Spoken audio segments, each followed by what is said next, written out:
បាទជំរាបសួរពុកម៉ែបងប្អូនបាទនៅក្នុងប្រព័ន្ធសង្គម TikTok និង Facebook ទាំងអស់បាទថ្ងៃនេះគឺខ្ញុំបាទបានឃើញបងប្អូនមិនសប្បាយពេញចិត្តបាទជាមួយនឹងខ្ញុំបាទណនសីហា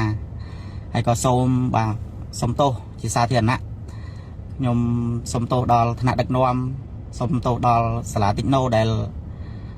ជាខ្លាំងខ្ញុំអត់បានដឹងថាតើចុះបញ្ជីហ្នឹងមានខ្ញុំស្គាល់គេតាមអនឡាញតនអនឡាញទៅក៏គេថាធ្វើការច្រើនកន្លែងអញ្ចឹងព្រោះកន្លែងចុះបញ្ជីចុះអីឲ្យបានត្រឹមត្រូវទៅកុំឲ្យគេដល់ស្រុកគេសួរនាំយើងអត់ហើយអញ្ចឹងខ្ញុំគោរពច្បាប់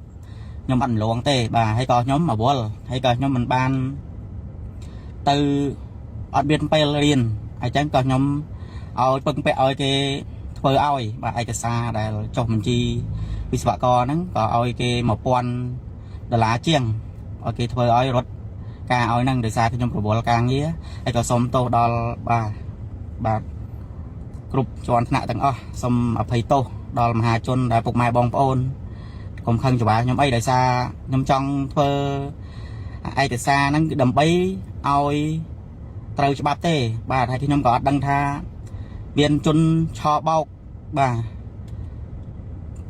ផ្លែងឯកសារហ្នឹងហើយខ្ញុំគឺជាជនរងគ្រោះម្នាក់ដែរដោយសារខ្ញុំអត់ដឹងខ្ញុំស្គាល់គេតាមអនឡាញឥឡូវតាក់ទងទៅគាត់ក៏អត់តបអត់ឆាតអីមួយយើងទៀតហើយឥឡូវក៏ខ្ញុំសុំទោសដល់ប្រមុខថ្នាក់ដឹកនាំទាំងអស់ហើយនឹង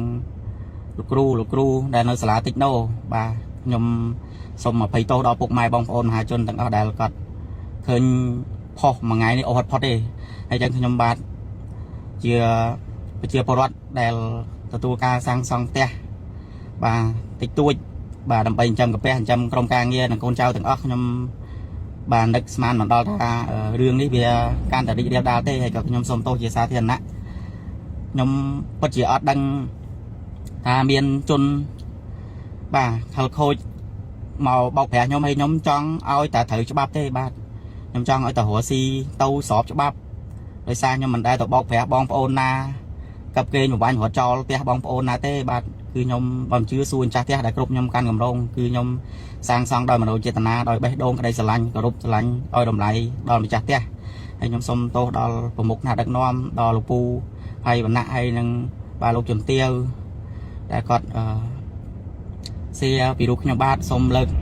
ដៃម្រាមដៃ10សំពះគោរពពីចម្ងាយខ្ញុំអត់ដឹងថា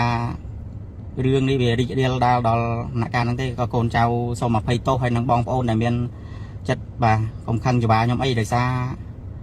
ខ្ញុំធ្វើនេះដើម្បីទៅតម្រូវឲ្យតែត្រឹមត្រូវហើយក៏អត់ដឹងថាមានជនគេឆក់ឆ្លៀតអាកាសហើយខ្ញុំជាមនុស្សត្រង់មួយក្នុងសង្គមជាតិបាទខ្ញុំមានតែពាក្យពេចន៍ប៉ុណ្ណឹងបាទសូមទោសជាសាធារណៈដល់ប្រមុខថ្នាក់ដឹកនាំទាំងអស់ដល់លោកពូផៃវណ្ណៈដល់លោកមីងជំទាវបាទលើកលែងអធិស្ឋានកុំយកទោសយកពីអូសដំណើរដល់កូនចៅអីបាទដោយសារការងារឥឡូវធ្វើនៅគ្រប់គ្រងក្រុមការងារបាទកម្មករដែលគាត់ចំណាក់ស្រុកមកធ្វើមួយខ្ញុំច្រើនខ្ញុំត្រូវពុតគង់មើលការខុសត្រូវបើកលុយបើកាក់ជូនគាត់បាទសូមបាទដល់ក្តីគោរពបាទជំរាបសួរពុកម៉ែបងប្អូនបាទនៅក្នុងប្រព័ន្ធសង្គម TikTok និង Facebook ទាំងអស់បាទថ្ងៃនេះគឺខ្ញុំបាទបានឃើញបងប្អូនមិនសប្បាយពេញចិត្តបាទជាមួយនឹងខ្ញុំបាទណនសីហាហើយក៏សូមបាទសូមទោសជាសាធារណៈខ្ញុំសូមទោសដល់ថ្នាក់ដឹកនាំសូមទោសដល់សាលាតិចណូដែលជាខ្លាំងខ្ញុំអត់បានដឹងថាតើចុះបញ្ជីហ្នឹងមានខ្ញុំស្គាល់គេតាមអនឡាញតនអនឡាញទៅក៏គេថាធ្វើការច្រើនកន្លែងអញ្ចឹងព្រោះកន្លែងចុះបញ្ជីចុះអីឲ្យបានត្រឹមត្រូវទៅកុំឲ្យគេដល់ស្រុកគេសួរនាំយើងអត់ហើយអញ្ចឹងខ្ញុំគោរពច្បាប់ខ្ញុំអត់លងទេបាទហើយក៏ខ្ញុំអវល់ហើយក៏ខ្ញុំមិនបានទៅអត់មានពេលរៀនហើយអញ្ចឹងក៏ខ្ញុំឲ្យពឹងពាក់ឲ្យគេធ្វើឲ្យបាទឯកសារដែលចុះបញ្ជីវិស្វករហ្នឹងក៏ឲ្យគេ$1000ជាងឲ្យគេធ្វើឲ្យរត់ការឲ្យហ្នឹងដោយសារខ្ញុំប្រវល់ការងារហើយក៏សូមទោសដល់បាទគ្រប់ជាន់ថ្នាក់ទាំងអស់សូមអភ័យទោសដល់មហាជនដែលពុកម៉ែបងប្អូនកុំខឹងច្បាស់ខ្ញុំអីដោយសារខ្ញុំចង់ធ្វើឯកសារហ្នឹងគឺដើម្បីឲ្យ ត្រូវច្បាប់ទេបាទហើយខ្ញុំក៏អត់ដឹងថាមានជនឆោបោកបាទផ្លែងឯកសារហ្នឹងហើយខ្ញុំគឺជាជនរងគ្រោះម្នាក់ដែរដោយសារខ្ញុំអត់ដឹងខ្ញុំស្គាល់គេតាមអនឡាញឥឡូវតាក់ទងទៅគាត់ក៏អត់តបអត់ឆាតអីមួយយើងទៀតហើយឥឡូវក៏ខ្ញុំសុំទោសដល់ប្រមុខថ្នាក់ដឹកនាំទាំងអស់ហើយនឹងលោកគ្រូដែលនៅសាលាតិចណូបាទខ្ញុំសូមអភ័យទោសដល់ពុកម៉ែបងប្អូនមហាជនទាំងអស់ដែលគាត់ឃើញផុសមួយថ្ងៃនេះអូហត់ផុតទេហើយចឹងខ្ញុំបាទជាប្រជាពលរដ្ឋដែលទទួលការសាងសង់ផ្ទះ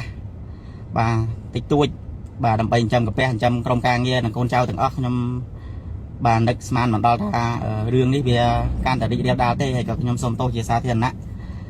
ខ្ញុំពិតជាអត់ដឹងថាមានជនបាទខលខូចមកបោកប្រាស់ខ្ញុំហើយខ្ញុំចង់ឲ្យតែត្រូវច្បាប់ទេបាទខ្ញុំចង់ឲ្យតែរស់ស៊ីទៅស្របច្បាប់ដោយសារខ្ញុំមិនដែលទៅបោកប្រាស់បងប្អូនណា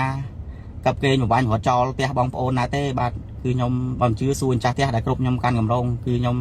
សាងសង់ដោយមនោចេតនាដោយបេះដូងក្តីស្រឡាញ់គោរពស្រឡាញ់ឲ្យតម្លៃដល់ម្ចាស់ផ្ទះហើយខ្ញុំសូមទោសដល់ប្រមុខថ្នាក់ដឹកនាំដល់លោកពូហើយវណ្ណៈហើយនឹងបាទលោកជំទាវដែលគាត់សៀពីរូបខ្ញុំបាទសូមលើក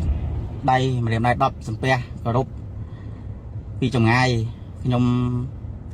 អត់ដឹងថារឿងនេះវារីករាលដាលដល់ដំណាក់កាលហ្នឹងទេក៏កូនចៅសូមអភ័យទោសហើយនឹងបងប្អូនដែលមានចិត្តបាទកុំខឹងច្បាខ្ញុំអីដោយសារខ្ញុំធ្វើនេះដើម្បីទៅតម្រូវឲ្យតែត្រឹមត្រូវហើយក៏អត់ដឹងថាមានជនគេឆក់ឆ្លៀតអាកាសហើយខ្ញុំជាមនុស្សត្រង់មួយក្នុងសង្គមជាតិបាទខ្ញុំមានតែពាក្យពេចន៍ប៉ុណ្ណឹងបាទសូមទោសជាសាធារណៈដល់ប្រមុខថ្នាក់ដឹកនាំទាំងអស់ដល់លោកពូផៃវណ្ណៈដល់លោកមីងជំទាវបាទលើកលែងអធិស្ឋានកុំយកទោសយកពីអូសដំណើរដល់កូនចៅអីបាទដោយសារការងារឥឡូវធ្វើនៅគ្រប់គ្រងក្រុមការងារបាទកម្មករដែលគាត់ចំណាក់ស្រុកមកធ្វើមួយខ្ញុំច្រើនខ្ញុំត្រូវផ្គត់ផ្គង់មើលការខុសត្រូវបើកលុយបើកាក់ជូនគាត់បាទសូមបាទដល់ក្តីគោរព